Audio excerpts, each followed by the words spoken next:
Hej Lærke. I dag vil jeg lige fremlægge lidt om min analyse på Tag gaden tilbage af Sara Engel.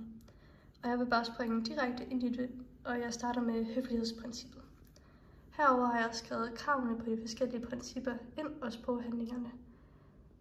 I høflighedsprincippet handler det om at være hensynsfuld, mindst muligt til besvær, positiv, optimistisk, beskeden og samtidig signalere fællesskab og enighed og forståelse. Og jeg har markeret høflighedsprincippet med en lyseblå farve og brud på høflighedsprincippet med en mørkeblå farve. Jeg har sagt, at faren han overholder høflighedsprincippet rigtig godt. Han snakker med Polly og spørger ind til hende, hvilket viser hensyn og enighed. For eksempel her, hvor han siger, det er godt min pige, hvor han viser enighed med Polly og er meget optimistisk igennem hele samtalen sådan set.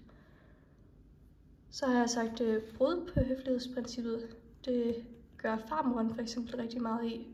Hun er til besvær og kan ikke rigtig signalere enighed med Polly på nogen måde, samtidig med at hun prøver at bryde eller ødelægge Pollys face.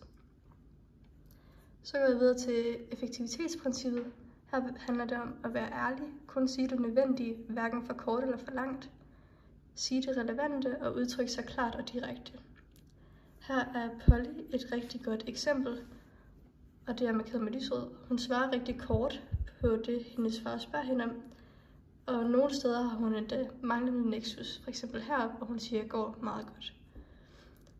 Det her manglende nexus, det betyder altså, at hun snakker i ufuldstændige sætninger, og det bryder lidt med høflighedsprincippet, men samtidig viser det også, at det er talesprog. Så går jeg videre til sproghandlinger, og her har jeg bare taget udgangspunkt i dem, jeg har fundet, som er handlingsregulerende, selvfremstillende og indirekte sproghandlinger. Jeg har sagt, at faren han snakker i handlingsregulerende og indirekte sproghandlinger.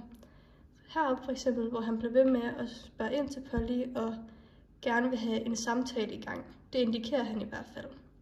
Og det er lidt det her indirekte, hvor han indikerer noget, men han ikke nødvendigvis siger det.